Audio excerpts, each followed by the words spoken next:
Metal shrieked as the beam crashed onto Vanessa Mitchell's car, trapping the CEO inside. Through shattered glass, rough hands pulled her to safety, a construction worker whose name she never caught.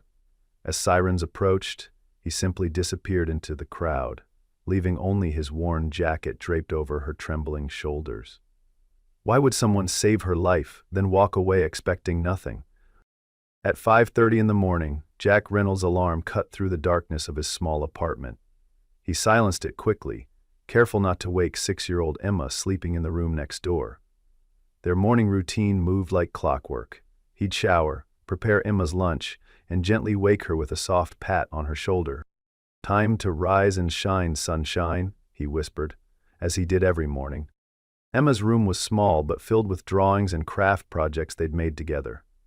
College funds weren't an option, but creativity, that he could give her in abundance. By 6:15, they sat at their tiny kitchen table.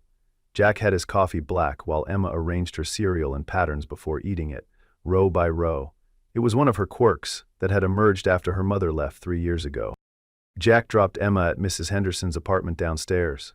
The elderly woman had become their lifeline after Nancy walked out, claiming she wasn't cut out for motherhood. Mrs. Henderson watched Emma for a fraction of what daycare would cost, allowing Jack to work the hours needed to keep them afloat. "You look tired, Jack," Mrs. Henderson noted, her eyes kind but concerned. "Working extra shifts again?" He nodded. "Trying to save up for Emma's new school shoes. She's grown like a weed." What he didn't mention was the incident yesterday at the Mitchell Tower construction site. He'd been helping set foundation supports when he heard the crash, saw the beam fall. His body had moved before his mind could process what was happening. At 35, Jack's hands were calloused from years of hard labor. His dark brown hair was perpetually in need of a cut, and the lines around his eyes had deepened since becoming Emma's sole caretaker. Other men on the site talked about dating apps and weekend plans.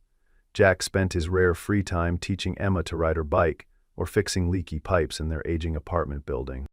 The foreman, Mike, caught Jack as he checked in at the site. "Reynolds, you're on the 10th floor today, and try to keep your head out of the clouds. We need those supports finished by noon." Jack nodded, slipping on his hard hat. He'd learned long ago that defending himself used energy he couldn't spare. What no one at the site understood was that Jack had once been on track for much more. 12 years ago, he'd been halfway through architecture school, designing buildings rather than just building them. Then came Nancy's pregnancy, their hasty marriage, and his decision to drop out and support his new family. The architecture dreams had folded neatly away, replaced by blueprints for survival. As he worked through the morning, Jack's mind drifted to the woman in the car. He hadn't recognized her as the famous Vanessa Mitchell until he saw her face on a newspaper someone had left in the break room. He'd simply seen a human being in danger and acted. The thought of claiming credit or asking for a reward had never crossed his mind. "Hey, Reynolds," called one of the younger workers during lunch break. "You see that crash yesterday? That was the big boss lady herself. Heard she's offering a reward to find the guy who pulled her out." Jack shrugged, unwrapping his simple sandwich. "Didn't see much. Was working on the west side." He ate quietly, planning the evening ahead. Emma needed help with her reading assignment, and he needed to mend the tear in her favorite stuffed rabbit before she noticed. Such was the rhythm of his days: work, Emma, sleep, repeat. It wasn't the life he'd imagined as a young man, but when Emma wrapped her arms around his neck at bedtime and whispered, "You're the best, Daddy," it was enough. Vanessa Mitchell sat rigidly in her office chair, her tailored suit hiding the bruises from yesterday's accident. At 42, she had built Mitchell Enterprises from a small consulting firm into a real estate development powerhouse. The view from her 30th floor office showcased 3 Mitchell buildings cutting through the city skyline, with the newest, Mitchell Tower, still under construction. The tower spun the wealth, but still stood at the confluence of culture and high-tarrant command. "Ms. Mitchell, the board is concerned about your insistence on returning to work so soon after the accident," her assistant Robert said as he placed a stack of contracts on her desk. "The board can direct their concerns to the quarterly profit margins I've delivered," she replied. "What's the status on identifying the construction worker who assisted yesterday?" Robert shifted uncomfortably. Security footage was limited due to the construction barriers. HR is reviewing employee records from the site, but without a clear description. Vanessa finally looked up, her green eyes sharp.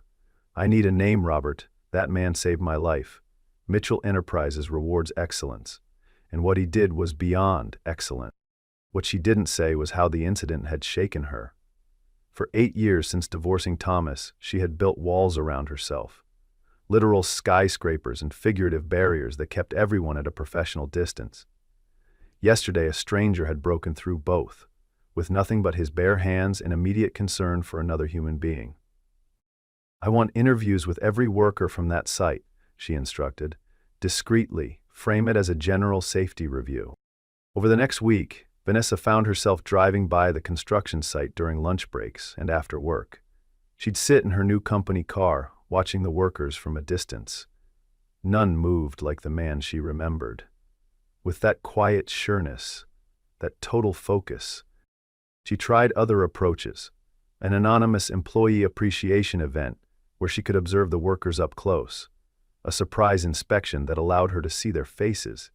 She even authorized a generous safety bonus to all site employees, hoping her rescuer might reveal himself when claiming it. Nothing worked. Maybe he doesn't want to be found, suggested Caroline, her closest friend and legal counsel from Mitchell Enterprises, over their monthly dinner. That's absurd, Vanessa countered. Do you know what I could do for this person? Job advancement, education opportunities, financial security. Maybe he doesn't want what you're offering, Caroline said gently. Not everyone measures life by the same metrics, Van. The comment stung because it exposed something Vanessa rarely admitted. Her tendency to believe every problem could be solved with the right resource allocation.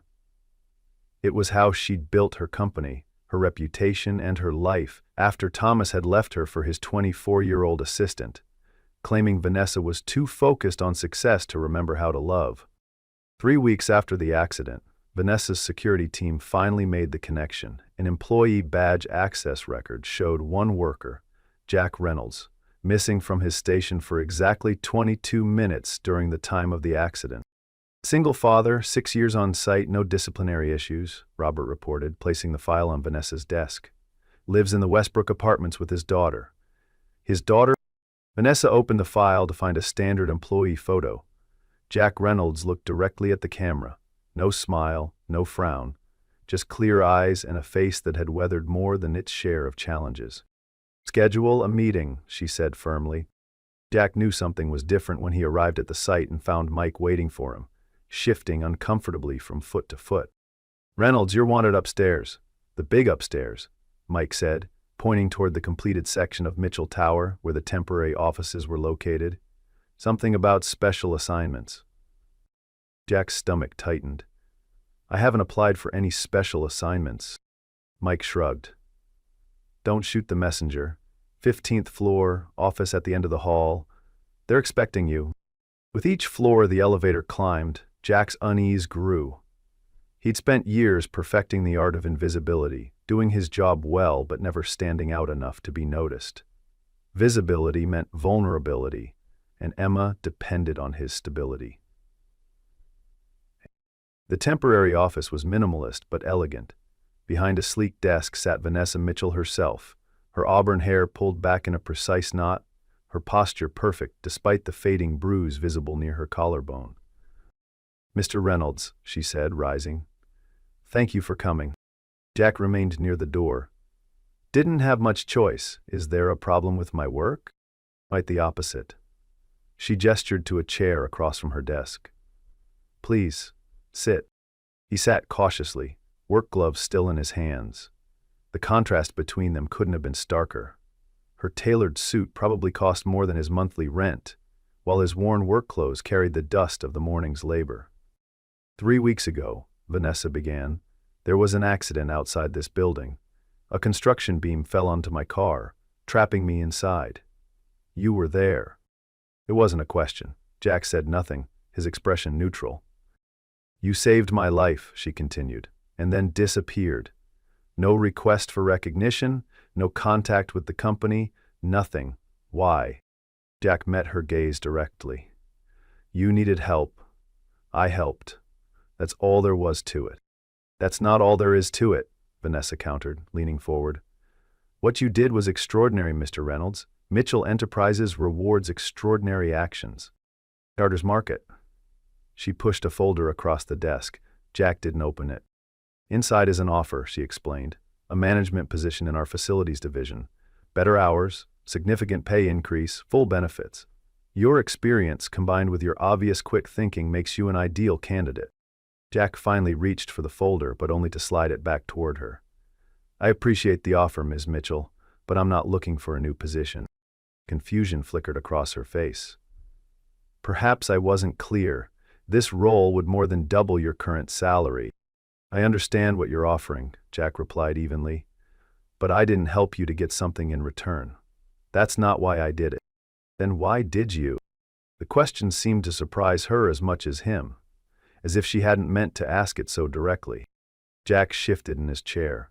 Because you were in danger.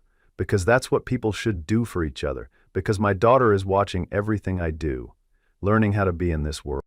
Vanessa's professional mask slipped slightly. Your daughter? Emma. She's 6. The corner of his mouth lifted slightly. The closest thing to a smile Vanessa had seen from him. She wants to be an astronaut, or maybe a veterinarian. It changes weekly.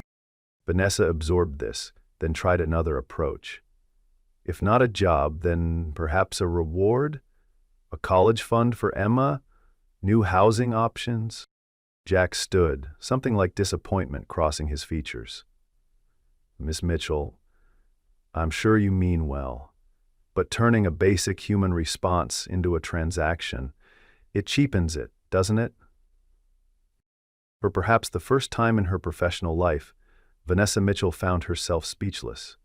In her world, everything had a price or a value proposition.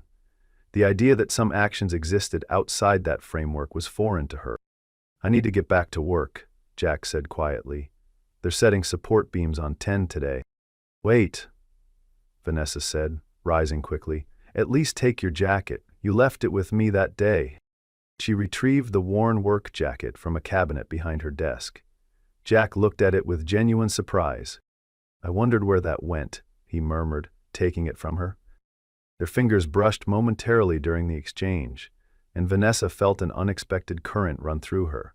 Not attraction exactly, but the disorienting sensation of encountering something authentic in a world of careful calculation. Saturday morning found Jack at Westbrook Community Park, sitting on a bench while Emma conquered the jungle gym. These weekend outings were sacred to him. No work, no distractions, just time with his daughter. Daddy, watch this, Emma called, hanging upside down from a bar, her dark braids dangling. I see you, monkey, he called back, giving her a thumbs up. Be careful! He was so focused on Emma that he didn't notice the woman approaching until she spoke. But she's fearless. Jack turned to find Vanessa Mitchell standing beside his bench, dressed in casual clothes, jeans and a simple blouse, so unlike her office attire that he almost didn't recognize her. Mitchell, he said, straightening. What are you doing here? She gestured vaguely toward the walking path. I live about a mile from here. Sometimes I walk through on weekends. Jack nodded but said nothing more, turning his attention back to Emma, who was now attempting to cross the monkey bars. Vanessa hesitated, then sat on the far end of the bench. I've been thinking about what you said in my office, about cheapening things by turning them into transactions. Jack glanced at her but remained silent. The thing is, she continued, in my world, that's how value is determined. Everything has a price, a cost-benefit analysis. Sounds exhausting, Jack commented, not unkindly. Before Vanessa could respond, Emma ran up, slightly out of breath. Daddy! There's an ice cream truck. Can I have one? Please? Jack checked his watch. Before lunch? Please? Emma extended the word to at least 4 syllables, clasping her hands dramatically. Jack laughed, a warm sound that surprised Vanessa with its openness. Okay, sunshine, just a small one. As he reached for his wallet, Emma noticed Vanessa. Unlike many children, she showed no shyness. Are you Daddy's friend? I'm Emma. I'm 6. Hello, Emma. I'm Vanessa, she replied. Yes, I work with your father. Emma's eyes widened. Do you build big buildings too? Something like that, Vanessa said with a small smile. Jack handed Emma a few dollars. The truck's by the fountain. Get me a strawberry popsicle if they have one, okay? As Emma skipped away, an awkward silence fell between the adults. Jack broke it first. I should apologize for how I left things in your office. It was abrupt. Vanessa shook her head. No, I'm the one who should apologize. I approached the situation all wrong. She watched Emma carefully selecting her ice cream. She's wonderful. She's everything, Jack said simply. Emma returned, balancing 3 frozen treats. I got you a strawberry one, Daddy. And I got a vanilla cone for your friend, because everyone likes vanilla, right? Before either adult could react, Emma had thrust the cone toward Vanessa, her expression expectant. That's very thoughtful, Emma, Vanessa said, carefully accepting the rapidly melting ice cream. Thank you. They sat eating their frozen treats, Emma chattering about school, her best friend Zoe, and how she was going to build a rocket ship out of cardboard boxes. Vanessa found herself smiling genuinely, caught up in the child's enthusiasm. What do you do? Emma eventually asked Vanessa, vanilla ice cream smudged on her cheek. I run a company that builds buildings, Vanessa explained, simplifying her role. Emma's eyes widened. Like the really tall ones downtown? Daddy helped build those. He's the best builder ever. He fixed Mrs. Henderson's sink and built me a bookshelf for my birthday. Jack looked slightly embarrassed. Emma, it's true, Emma insisted. Daddy can fix anything. Except maybe Mommy, but he says some things stay broken, and that's okay. An uncomfortable silence fell. Jack gently wiped Emma's cheek with a napkin. Sunshine, why don't you try the swings for a bit? Not too high. Once Emma was out of earshot, Jack sighed. Sorry about that. Kids have no filter. No, it's refreshing, Vanessa said truthfully. In my world, everyone has an agenda, carefully filtered words. She watched Emma pumping her legs on the swing. She's lucky to have you. I'm the lucky one, Jack replied, his eyes following his daughter. Will you come next Saturday? Emma asked as they reached the park entrance. We're bringing a kite if it's windy. Vanessa hesitated, looking at Jack. He gave a small nod. I'd like that, Emma, she said. As she walked back to her apartment, Vanessa realized something startling. The persistent knot of tension she carried between her shoulders had loosened, just a fraction. For the first time in years, she had spent 2 hours thinking about nothing except ducks, sunshine, and the simple joy of a child who saw the world as fundamentally good. The next weekend, despite telling herself it was ridiculous, Vanessa found herself walking through Westbrook Park again. She spotted them easily. Jack pushing Emma on the swings, the little girl's laughter carrying across the playground. She approached hesitantly, unsure of her welcome. Emma saw her first. Vanessa, you came back! The child waved enthusiastically, nearly falling off the swing in her excitement. Jack turned, surprise evident on his face. Twice in 1 month. The park must be growing on you. Vanessa shrugged, feeling uncharacteristically self-conscious. I had some thinking to do. Walking helps. Want to feed ducks with us? Emma asked, jumping off the swing. Daddy brought old bread. He says we can't use the new bread because that would be wasteful. They walked to the small pond, Emma skipping ahead, occasionally stopping to pick up interesting rocks or leaves. She seems very happy, Vanessa observed. Resilient. Jack nodded. Kids adapt better than we give them credit for. She doesn't remember much about life with Nancy, her mother. Sometimes that seems like a blessing. What happened? Vanessa asked, then quickly added, I'm sorry, that's personal. You don't have to answer. Jack was quiet for a moment. Nancy decided motherhood wasn't for her. Said she felt trapped, needed to find herself. Emma was 3. His voice remained steady, but Vanessa could hear the old pain underneath. She calls sometimes on birthdays. Sends Christmas gifts occasionally. It's better than nothing, I guess. For Emma or for you? Vanessa asked softly. Jack gave her a surprised look. That's a good question. Both? Maybe. They reached the pond where Emma was already breaking bread into tiny pieces. Jack handed Vanessa some bread from a paper bag. What about you? He asked. The papers say you built Mitchell Enterprises from scratch. That couldn't have been easy. Vanessa tossed a bread piece to a particularly insistent mallard. The papers don't know everything. I figured, Jack said, not pressing further. Something about his quiet acceptance made Vanessa want to continue. I started the company with my ex-husband, Thomas. When we divorced 8 years ago, he tried to take it from me. Said I was too cold to run a company built on relationships. But you kept it, Jack observed. I kept it, she confirmed, a hint of old steel in her voice. Cost me 2 years of legal battles and most of my friends, who couldn't decide which side to choose. Thomas was the charming one, the people person. I was the strategist, the planner. The builder, Jack added. Vanessa looked at him, struck by the simple accuracy of his observation. Yes, the builder. Jack was quiet for a long moment. I don't think who we are is that simple. People like neat categories. She's this, he's that. But we're all just becoming, all the time. The philosophical turn surprised Vanessa. Is that what you're doing? Becoming? Jack smiled slightly. Trying to. Becoming a better father, a better man. Still working on it. Daddy, Daddy, Emma called excitedly. The duck took bread right from my hand. That's great, sunshine, Jack called back. But remember, no chasing them if they swim away. Over the next 2 months, their Saturday park meetings became an unexpected constant in Vanessa's life. Sometimes they flew kites or fed ducks. Other times they simply walked the trails while Emma collected treasures. Interesting rocks, unusually shaped leaves.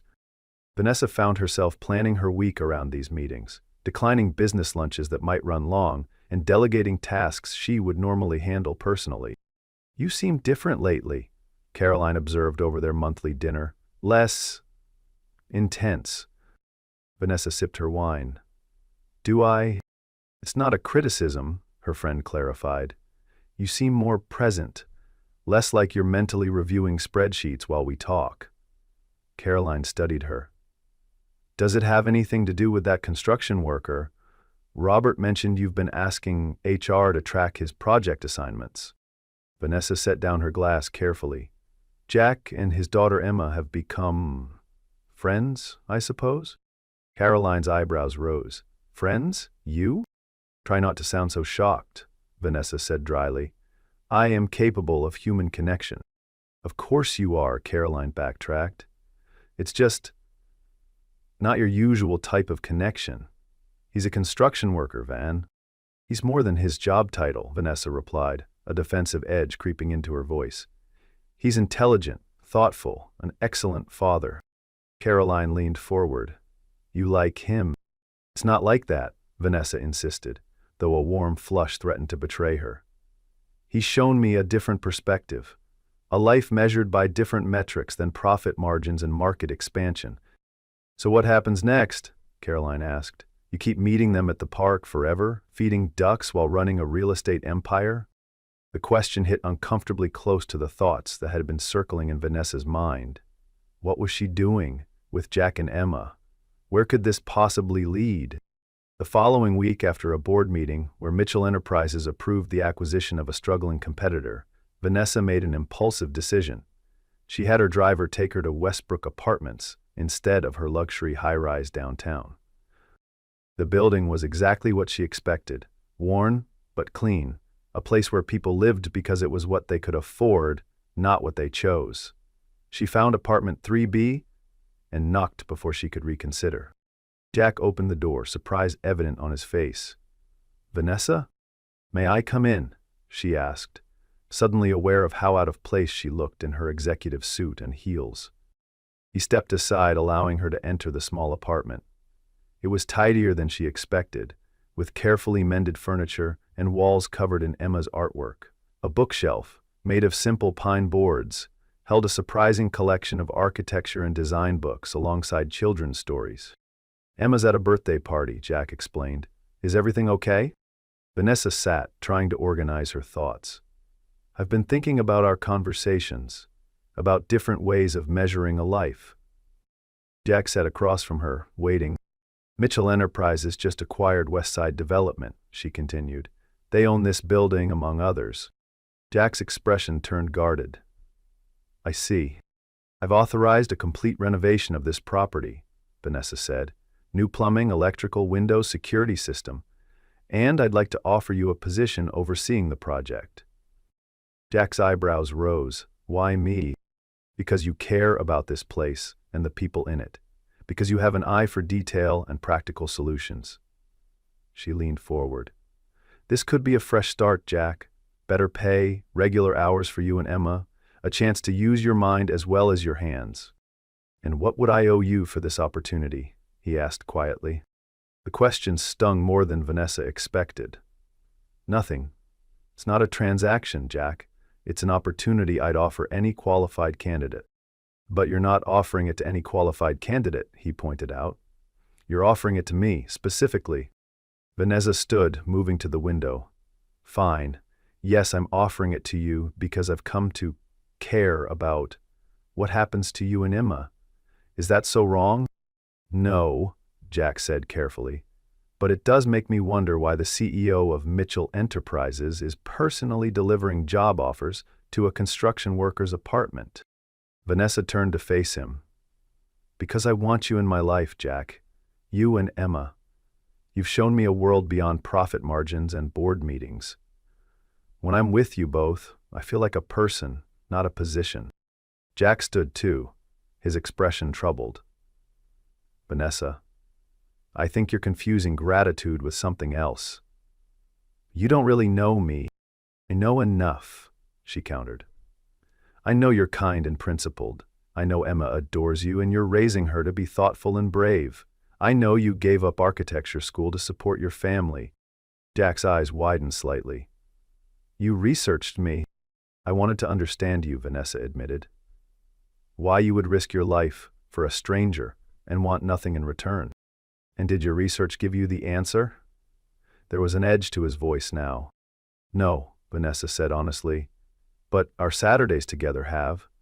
You live by a different code than I do, Jack. You measure success differently. And I think I need that perspective in my life. Jack ran a hand through his hair. Vanessa, I can't be your moral compass or your window into how the other half lives. I'm just trying to raise my daughter and keep our heads above water. That's not what I meant, Vanessa said, though a part of her recognized the truth in his words. Isn't it? Jack asked gently. You come here offering me a better job, a renovated building, solving my problems the way you solve everything, with resources and efficiency, but some things can't be fixed that way. I'm trying to help, Vanessa said, frustration edging into her voice. I know, Jack acknowledged, but help that comes with strings, even unspoken ones. I can't accept that, not for me and not for Emma. What strings? Vanessa demanded. I'm not asking for anything in return. Jack looked at her steadily. Aren't you? You said you want me and Emma in your life. On what terms, Vanessa? As a project? As examples of simple living? As accessories to a life you think you're missing? The words hit hard, partly because Vanessa couldn't entirely deny them. She had been drawn to Jack and Emma's life. Its authenticity, its simplicity, its focus on relationships over achievements. But was she trying to acquire that life, the way she acquired companies? I should go, she said finally, gathering her purse. This was a mistake. Jack didn't try to stop her, but as she reached the door, he spoke quietly. Vanessa, whatever you're looking for, in life, in relationships, you won't find it by trying to buy it or manage it. Some things have to grow on their own terms. 3 weeks passed without their Saturday park meetings. Vanessa threw herself into work with renewed intensity, staying later at the office and taking on projects she would normally delegate. The catalyst came unexpectedly. Vanessa was reviewing plans for Mitchell Tower's grand opening when Robert entered with the daily briefing. The security upgrade for Westbrook Apartments has been approved, he reported. Contractors start next month. Vanessa looked up. I thought that project was on hold. No, you authorized it 3 weeks ago, Robert reminded her, part of the full property renovation. Vanessa stared at the project file. She had initiated the renovation as part of her offer to Jack, an offer he had rejected. Yet she had allowed the project to continue. After Robert left, Vanessa stood at her office window, looking out at Mitchell Tower. Nearly complete now, reaching toward the sky like all her other achievements. Empty and impersonal, designed to impress rather than welcome. Jack's words echoed in her mind. Relationships are built on equal footing. He was right, of course. She had approached their connection the same way she approached everything. As a problem to solve, a situation to manage, a transaction to complete. That evening, instead of taking her usual car service, Vanessa walked home through the rain that had started falling. By the time she reached her building, she was soaked through, her carefully styled hair plastered to her face, her expensive shoes ruined. In her penthouse apartment, Vanessa stood dripping on the immaculate hardwood floors, surveying the space she called home. Minimalist furniture chosen by a decorator. Art selected for investment value rather than personal connection. No photographs, no mementos, nothing that couldn't be replaced with an insurance claim. Thomas had been right about one thing. Somewhere along the way, she had forgotten how to be anything but a CEO. The realization didn't crush her as it might have once. Instead, it clarified something. The next morning, Vanessa called Caroline to her office. "I need to make some changes," she said without preamble, both professionally and personally. Caroline sat, intrigued. "What kind of changes?" "I'm restructuring my role at Mitchell Enterprises," Vanessa explained. "I want to step back from day-to-day operations, focus on strategy and vision, not micromanagement." "Because?" Caroline prompted. "Because I've built a company that runs on transactions rather than relationships," Vanessa said. "And I've done the same with my life." Later that week, as rain fell steadily outside, Vanessa drove herself to Westbrook Apartments. She sat in her car for several minutes, gathering courage, before finally making her way to apartment 3B. Jack opened the door, surprise evident on his face. "Vanessa?" She stood there, rain dripping from her jacket, no makeup, hair pulled back in a simple ponytail. "Can we talk?" He hesitated, then stepped aside. "Emma's with Mrs. Henderson downstairs. Piano lesson." "I've been thinking about what you said," she began. "About equal footing." Jack leaned against the kitchen counter, arms crossed. "Okay." "You were right," Vanessa continued. "I was approaching our friendship like a business acquisition. Identifying needs, allocating resources, seeking optimal outcomes." A ghost of a smile touched Jack's lips. "That's certainly one way to put it. But I've realized something," Vanessa said, taking a step toward him. "I don't want to be your CEO or your benefactor. I just want to be Vanessa, the woman who feeds ducks with your daughter, the woman who's learning that some of the most valuable things in life can't be bought or managed." "And what does Vanessa want?" Jack asked quietly. "A chance," she replied simply. "Not to fix your life or give you opportunities, just to be part of it, on whatever terms make sense. No strings, no expectations." Jack studied her for a long moment. "Why?" Vanessa took a deep breath. "Because when I'm with you and Emma, I remember who I was before boardrooms and balance sheets. I remember what it's like to measure a day by laughter instead of profit margins." She paused. "And because I think I could love you both, if given the chance." Jack unfolded his arms, his expression softening. "Emma's been asking about you, wondering if you'll ever come feed the ducks again." "And what about you?" Vanessa asked, her voice steady despite her racing heart. Jack took a step toward her.